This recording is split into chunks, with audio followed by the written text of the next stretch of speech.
Morning, my dear students. Beta, as you know, we are doing chapter number 10. Chapter number 10. Chapter name is International Business. We are doing revision of chapter number 10. Okay.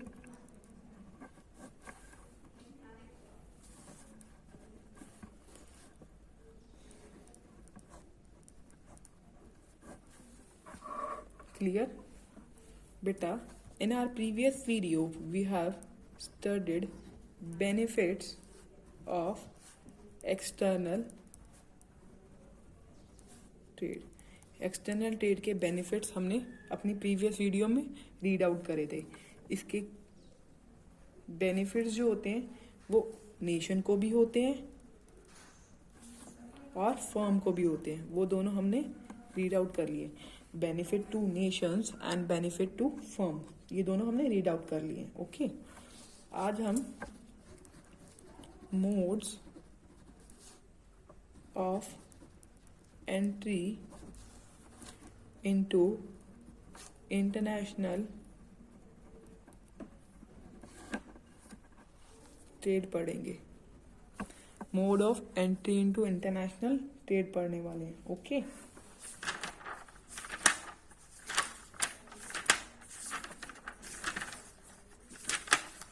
अब international business में enter करने के कितने mode होते हैं? 2 modes होते हैं, exporting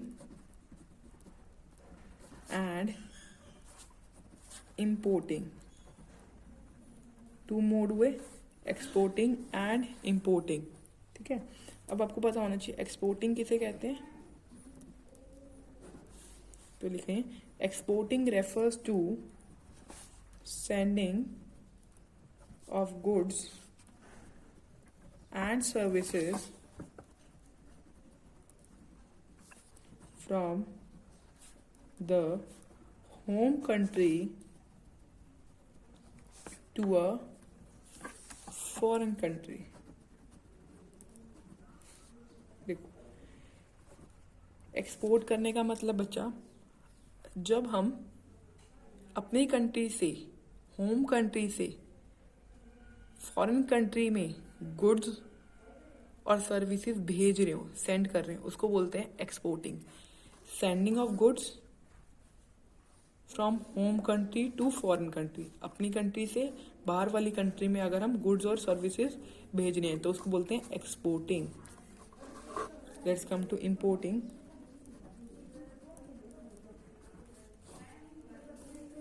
importing का मतलब क्या होता है? Importing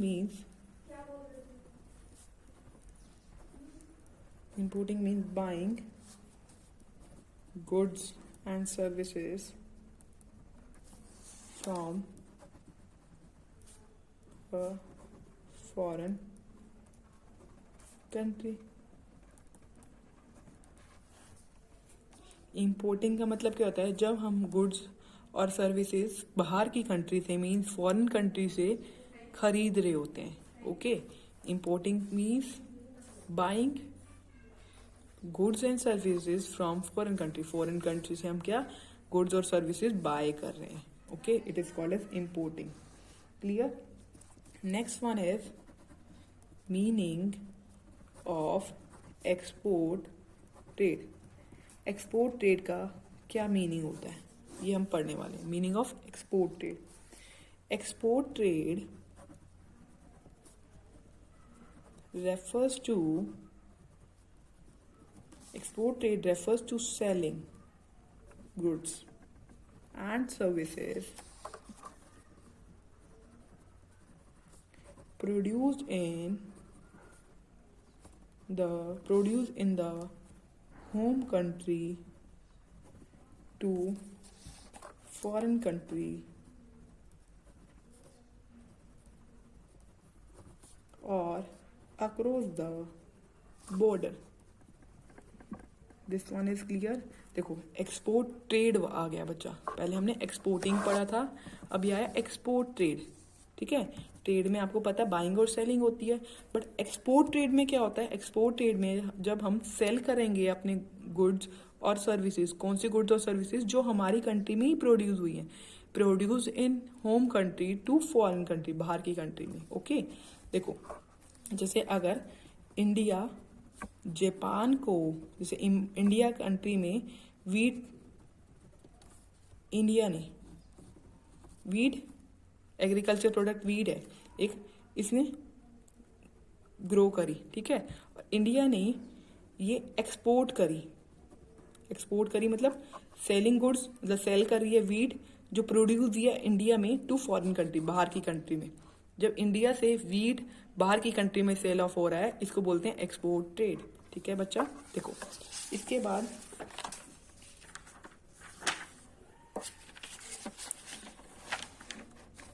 the seller of such good,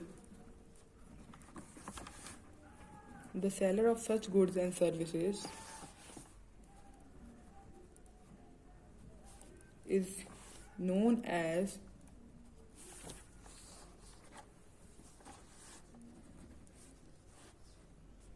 exporter and buyer is called importer। देखो इंडिया ने सामान बेचा था, सेल ऑफ करा था जापान को, अभी मैंने आपको बताया।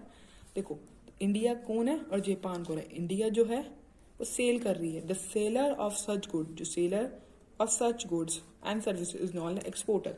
इंडिया कौन है, एक्सपोर्टर है, और खरीद कौन रहा है, जापान खरीदा है, तो बायर हुआ, इज कॉल्ड, बायर का नाम क्या, बायर को बोलते हैं इंपोर्टर, और जो सेल कर रहा है सेलर को बोलते हैं एक्सपोर्टर, ठीक है। ये दोनों चीज समझ आ गई होंगी, ठीक है। इसके बाद हमने ऑब्जेक्टिव्स पढ़ने हैं,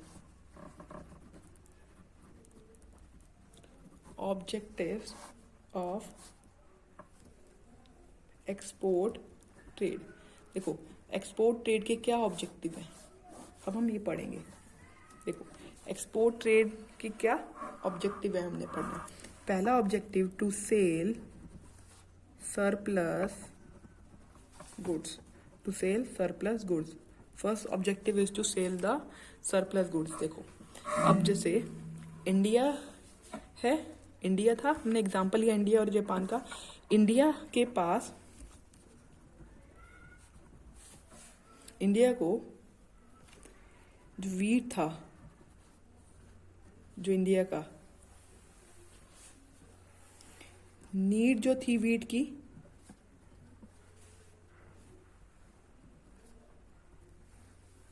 वो जैसे छोटा सा एग्जांपल लेते हैं, वीट की नीड थी 1 kg की, बहुत सिंपल 1 kg लिया, छोटा लिया है, बट 1 kg की नीड थी, बट प्रोड्यूस्ड कितना हो गया, प्रोड्यूस हो गया 10 kg, ठीक है। जो ये 9 kg हुआ वो क्या हुआ, सरप्लस हुआ। हमारी कंट्री के पास ये 9 kg जो है सरप्लस है, सरप्लस मतलब एक्स्ट्रा पड़ा है, तो इस एक्स्ट्रा को क्या करेंगे, सेल कर देंगे बाहर की कंट्री में, जैसे अभी हमने जापान को सेल करा था। To sell surplus goods, export trade की वजह से क्या हुआ, मेरा जो सरप्लस सामान हो गया बाहर की फॉरेन कंट्री में चला गया, ठीक है, जिसकी वजह से मुझे फॉरेन करेंसी भी रिसीव होएगी, ठीक है। Okay clear. तो आपकी बुक में दे रखा है अ कंट्री कैन सेल, जो आपकी बुक में लाइंस दे रखी हैं, ये तो मैंने आपको एग्जांपल समझाया है, आपकी बुक में लाइन दे रखी है, a country can sell, a country can sell its surplus output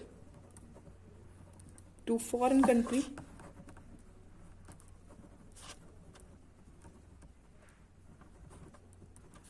a country can sell its surplus outputs। जैसे इंडिया के पास सरप्लस आउटपुट था 9 kg, तो इसको सेल करना surplus output to foreign country. Japan हमारे लिए एक फॉरेन कंट्री है, सेल कर दिया। As sometimes countries produce the product, as sometimes the country produce the product more than its need in home country. जैसे अभी मैंने आपको बताया होम कंट्री में नीड तो 1 kg की थी, बट हमने प्रोड्यूस कितना कर दिया 10 kg, तो ये मोर हो गया. Same time the countries produce the product more than it's need in home country. Home country मतलब इंडिया में नीड तो 1 kg की थी, बट हमने प्रोड्यूस 10 kg कर दिया. So such surplus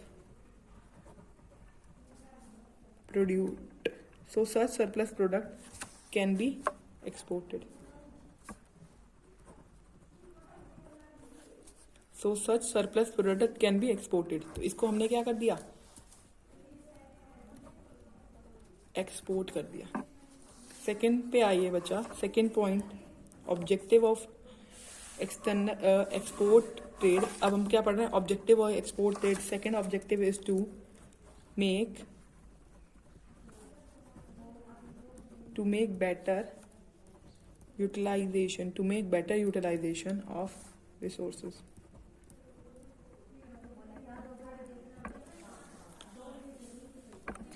to make better utilization of resources. देखो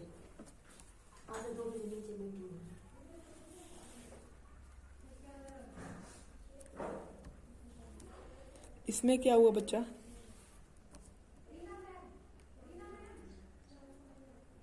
जब कंट्री प्रोड्यूस या कोई भी फर्म प्रोड्यूस करती है बच्चा goods,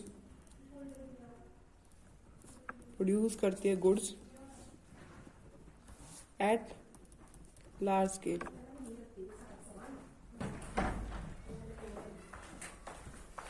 then it makes better utilization of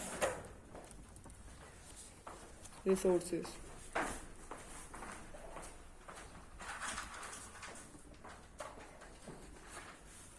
इसका मतलब ये है बच्चा, जब हम ज़्यादा गुड प्रोड्यूस करते हैं लार्ज स्केल पे, जब लार्ज स्केल पे मीन्स लार्ज क्वांटिटी में प्रोड्यूस करते हैं गुड्स, जो हमारे सारे रिसोर्सेज होते हैं ना वो यूटिलाइज हो जाते हैं. To make better utilization of resources मतलब जो अनयूज रिसोर्सेज हैं, वो जो यूज नहीं होते वो भी यूज हो जाते हैं, क्योंकि हमने प्रोडक्ट जो है प्रोड्यूस ज़्यादा करा है, गुड्स ज़्यादा प्रोड्यूस कर दिए. ओके बच्चा, clear.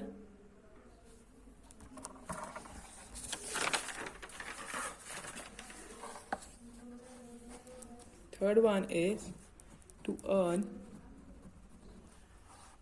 foreign exchange. To earn foreign exchange. बच्चा अभी मैंने आपको एग्जाम्पल बताया था, जैसे इंडिया ने जापान को गुड्स सेल ऑफ करी थी. ओके, तो इंडिया ने क्या अर्न करा, इंडिया ने एक्सपोर्ट करा जापान को, तो जापान ने इसको क्या दिया, फॉरेन करेंसी दी, ना. तो टू अर्न फॉरेन एक्सचेंज, तो फॉरेन एक्सचेंज अर्न करा हमने. ओके, तो लेट्स स्टार्ट. कंट्रीज, समझ आ गया होगा आपको एग्जांपल के through. Countries can earn foreign exchange.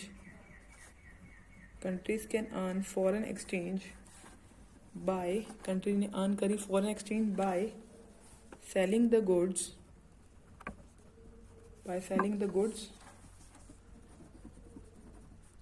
in foreign country. जैसे इंडिया ने सेल करी गुड्स किसको, जापान को, तो उसने अर्न करी ना foreign currency. Countries can earn foreign exchange by selling the goods to foreign market, and this can be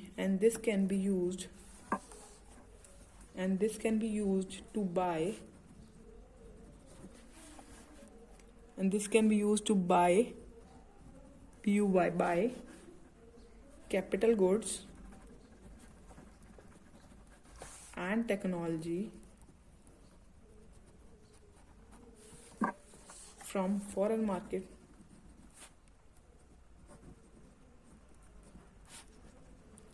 जो हमने इंडिया और जापान का एग्जाम्पल लिया था, उसमें जापान से इंडिया को क्या मिला? फॉरेन एक्सचेंज मिला, फॉरेन करेंसी मिली। इंडिया के पास क्या हो गया? फॉरेन करेंसी हो गई। इंडिया के पास फॉरेन करेंसी है तो इंडिया क्या कर सकते हैं? बाय कर सकता है, बाय कर सकता है कैपिटल गुड्स, टेक्नोलॉजी। कहाँ से? फॉरेन मार्केट से, बाहर की मार्केट से। जैसे इंडिया को बाहर की मार्केट चाइना से कोई प्रोडक्ट चाहिए होगा तो उसके पास फॉरेन करेंसी है, फॉरेन एक्सचेंज है, वो बाय कर सकता है फॉरेन मार्केट चाइना से। ओके, और उसको उसके बिहाफ पे सामान के उस पे फॉरेन एक्सचेंज देना पड़ेगा। Clear? Fourth point, to increase national income, to increase national income.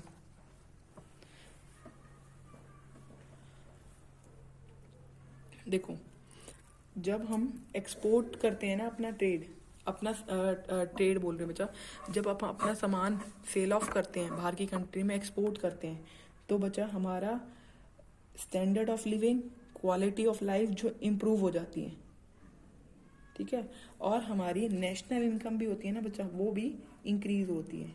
Okay, क्यों नेशनल इनकम इम्प्रूव होती है? क्योंकि अर्न करते हैं हम एक्सपोर्ट से, एक्सपोर्ट करते हैं तो हम अर्न करते हैं ना, जिसकी वजह से हमारी इनकम जो है हमारी कंट्री की बढ़ जाती है। तो लिखेंगे earning from export trade. Export trade earning से helps to increase the national income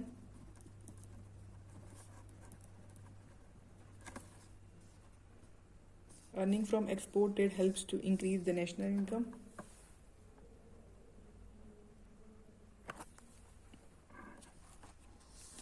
And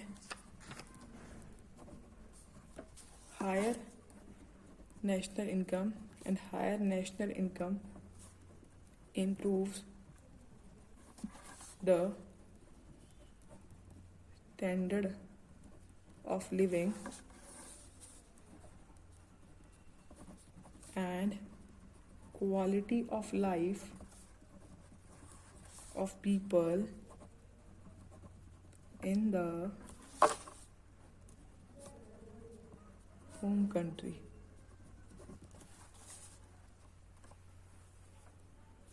earning from export trade, जो हमने अर्न करा एक्सपोर्ट ट्रेड, वो हेल्प करता है to increase the national income and higher national income. जितनी ज़्यादा income हमारे पास होगी वो इम्प्रूव करेगा standard of living, quality of life of people in the home country. Okay, national income कैसे हुई? क्योंकि अभी देखो जापान ने इसको फॉरेन एक्सचेंज दिया तो इंडिया की क्या हुई? इनकम बढ़ गई ना, तो increase national income. Fifth point देखिए, to generate employment, to generate employment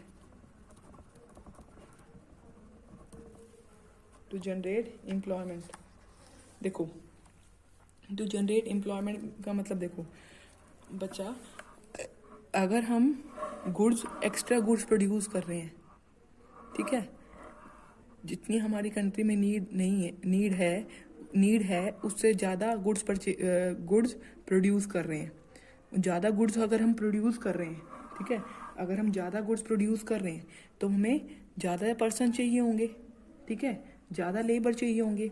अगर ज़्यादा लेबर चाहिए होंगे तो हम उनको हायर करेंगे। अगर हम उनको हायर करेंगे तो इसका मतलब क्या हुआ कि हमने एम्प्लॉयमेंट प्रोवाइड करी ना large number of the people को। क्लियर? तो इसमें आएगा growth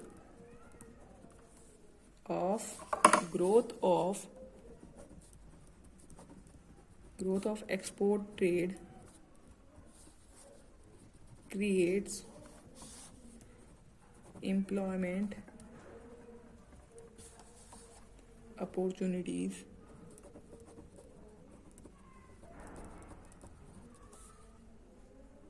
for large number of people. Export, इसका मतलब बचा कि ये हुआ कि एक्सपोर्ट ट्रेड की वजह से लार्ज नंबर ऑफ पीपल को एम्प्लॉयमेंट अपॉर्चुनिटी मिली। Clear? Growth of export trade, export trade के बढ़ने की वजह से क्रिएट एम्प्लॉयमेंट अपॉर्चुनिटी क्रिएट करता है किसके लिए? For large number of people. This was the 5th point.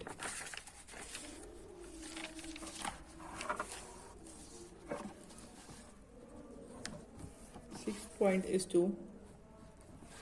point is to increase government revenue. To increase government revenue. क्या है बच्चा? To increase government revenue. देखो, जब हम एक्सपोर्ट करते हैं ना बच्चा, मतलब बाहर की कंट्री में अगर हम गुड्स भेज रहे हैं तो बहुत सारे ना ड्यूटी लगती है, जैसे कस्टम ड्यूटी लगती है, ठीक है, कॉर्पोरेट टैक्स लगते हैं, एक्सरसाइज ड्यूटी लगती है। ये सारी जो रिवेन्यू होते हैं वो कहाँ पर आता है? वो गवर्नमेंट के पास आता है, तो ये गवर्नमेंट रिवेन्यू हो जाता है।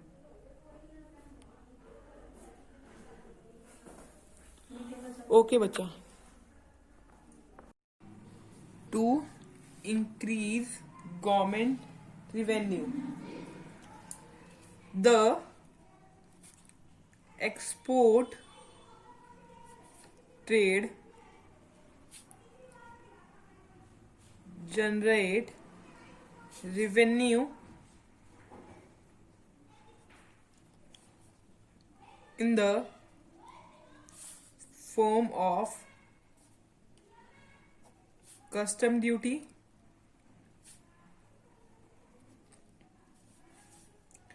corporate tax and exercise duty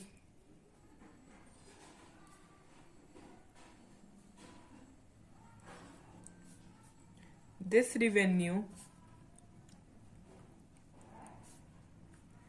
can be spent for public welfare।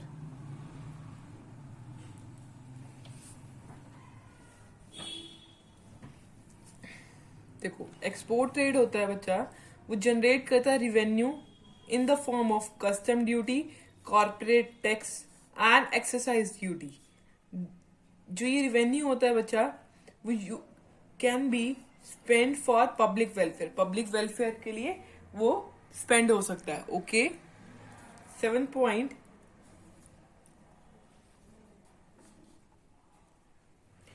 is the last point, to create international place and cooperation, to create international place and corporation। Okay. Export trade की वजह से क्या होता है बच्चा? एक्सपोर्ट ट्रेड की वजह से हमारी डिफरेंट कंट्रीज के साथ रिलेशनशिप बन जाते हैं, अंडरस्टैंडिंग बढ़ जाती है, कॉर्पोरेशन बढ़ जाता है। सो हमारी इंटरनेशनल प्लेस बढ़ती है और कॉर्पोरेशन बढ़ता है। किसकी वजह से? एक्सपोर्ट ट्रेड की वजह से, क्योंकि एक्सपोर्ट ट्रेड हम बाहर की कंट्रीज में करते हैं, डिफरेंट कंट्रीज में करते हैं। ओके, लिखेंगे एक्सपोर्ट ट्रेड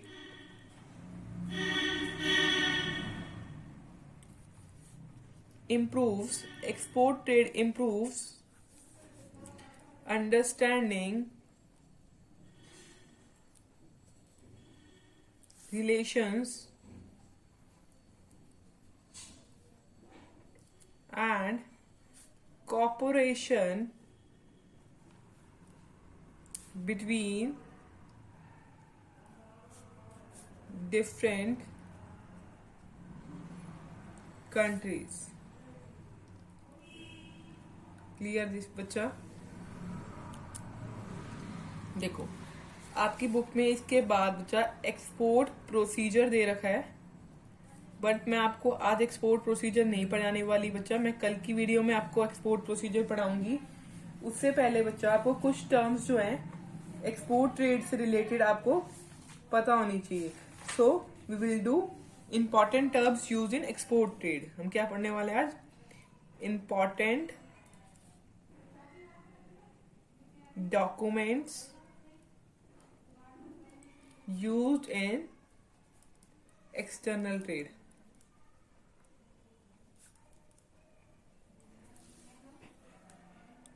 क्लियर बच्चा? देखो, फर्स्ट डॉक्यूमेंट होता है कमर्शियल इनवॉइस। कमर्शियल इनवॉइस क्या होता है आपको पता होना चाहिए।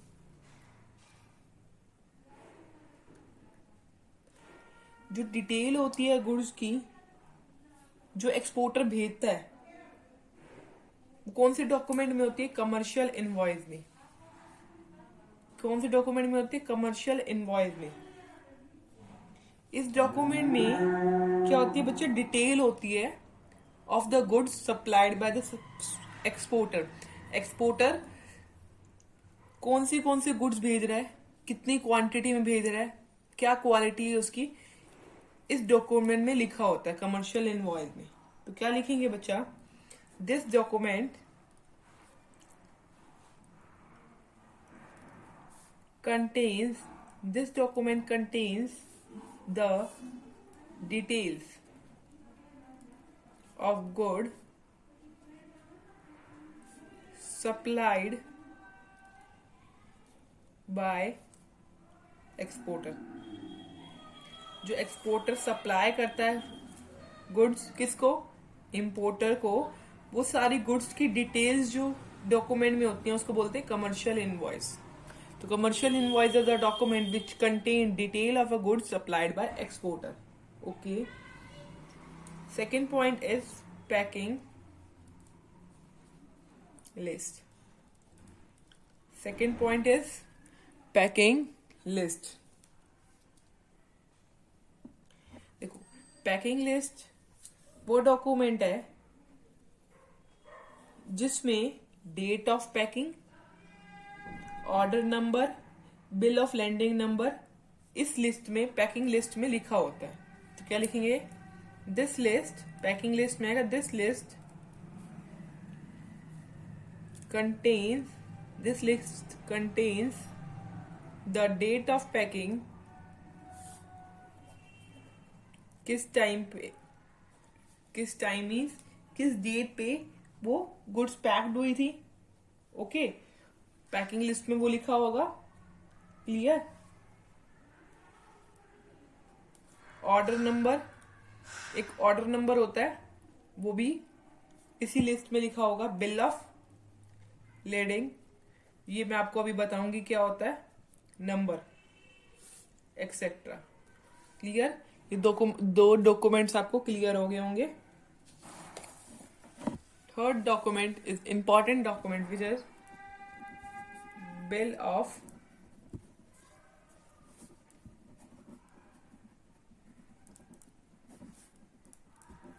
lading। Bill of lading is an most important document in the export। ये डॉक्यूमेंट कौन इशू करता है? जो शिपिंग कंपनी होती है वो ये डॉक्यूमेंट इशू करते हैं। ठीक है, तो क्या लिखेंगे? It is most important document, most important document, it is the most important document of export। It is issued by the shipping company। यहां तक क्लियर हो गया हो बच्चा? The bill of lading act as first point A, an acknowledgement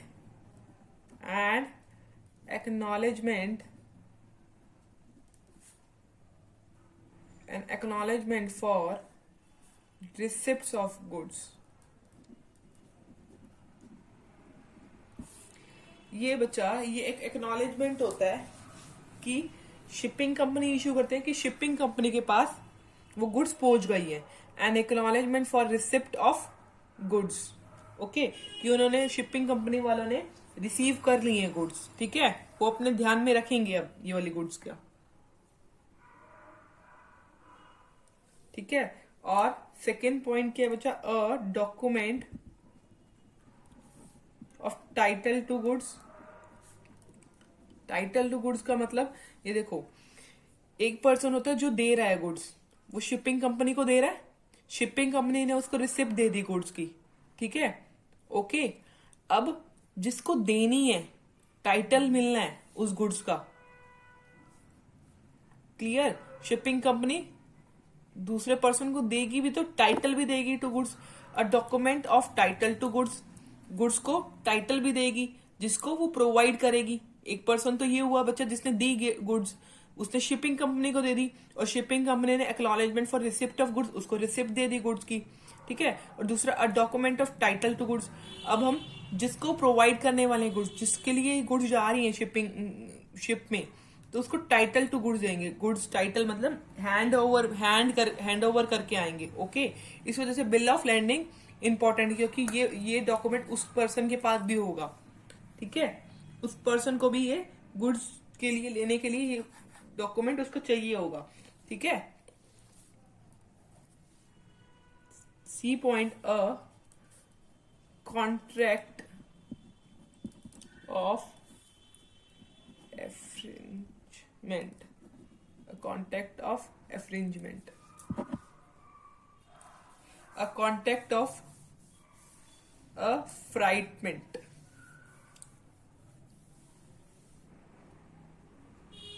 clear। Fourth one is airway bill. देखो airway bill, देखो बच्चा, जब हमारी गुड्स शिप्स से जा रही होंगी तो हमारे होएगा बिल ऑफ लेडिंग। जब हमारी गुड्स एयरवे से जा रही होंगी तो हमारा एयरवे बिल बनेगा। तो लिखेंगे ये जो एयरवे बिल होता है सिमिलर होता है कैसे से, बिल ऑफ लेडिंग से, बट ये इश्यूड होता है बाय एयरवे, एयरलाइन कंपनी से इश्यू होता है। जैसे शिप कंपनी से इश्यू होता है तो एयरवेल शिपिंग कंपनी से इश्यू नहीं होगा, एयरवे कंपनी से, एयरलाइन कंपनी से इश्यू होगा। तो लिखेंगे this document is the same as bill of lading, but it is issued by airlines company, okay. यहां तक आपको क्लियर आ गया होगा। हमने इंपॉर्टेंट डॉक्यूमेंट में commercial invoice, packing list, bill of lading और एयरवे बिल पढ़ा है। और जो बच्चा आगे वाली टर्म्स हैं हम आगे वाली नेक्स्ट वीडियो में पढ़ेंगे, जब तक आप यहां तक रीड आउट करें, ओके बच्चा। अगर आपको कोई डाउट हो then you can ask from me. Thank you very much.